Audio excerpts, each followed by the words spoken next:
Hi, I'm Ashleigh Taylor, and I'm an associate in the Business and Finance group at Kleinbard. And today we're going to be talking about the 3 different options you have when selling your business. If you're thinking about selling your business, one of the first questions you have to ask yourself is, what are my goals post-sale? Are you planning to retire, or do you want to stay on and continue to manage the business on some level? Do you want the transaction to go through rather quickly?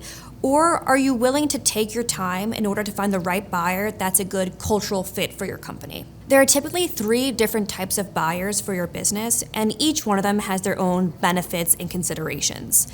Depending on what your goals are for the transaction and what your personal goals are for yourself post-transaction, you may want to sell to a strategic third-party investor, a private equity firm, or an employee stock ownership plan called an ESOP. Option 1 is selling your company to a strategic third-party investor. And what that term means is it's an existing company in your industry, which is already likely a competitor of yours. Selling to a strategic investor ensures that the company will stay in the same industry, but the owner will have little to no control over the company post-sale. If we compare it to selling your home, for example, you put a lot of time, money, and energy building and maintaining your house. And once you sell it to another family, you're going to have little or no control over what they do to that house afterwards. The house will maintain its integrity, meaning it's going to stay a single-family home. It's not going to be turned into an apartment complex.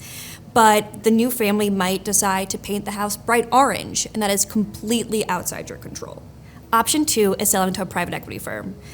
A private equity firm will likely come in and make significant management and operational changes to the business in order to increase profitability so that they can sell the company for a profit a few years down the line.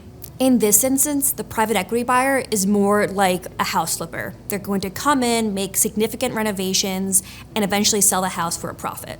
The third option is an ESOP.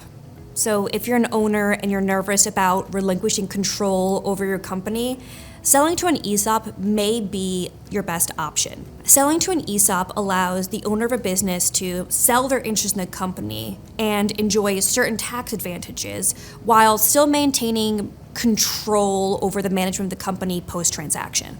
An ESOP involves selling the company to a trust and gives employees an ownership stake in the company in the form of a retirement fund. If we return back to the home selling example, selling to an ESOP is more like selling to a child or a family member while you stay living in the in-law suite above the garage. You're selling to someone who really knows your home well and also wants your continued input in the home renovation and building process. If you're thinking about selling your company, it is crucially important to consult an attorney to figure out what the best options are so that you can have a sale process that is uniquely tailored to your needs.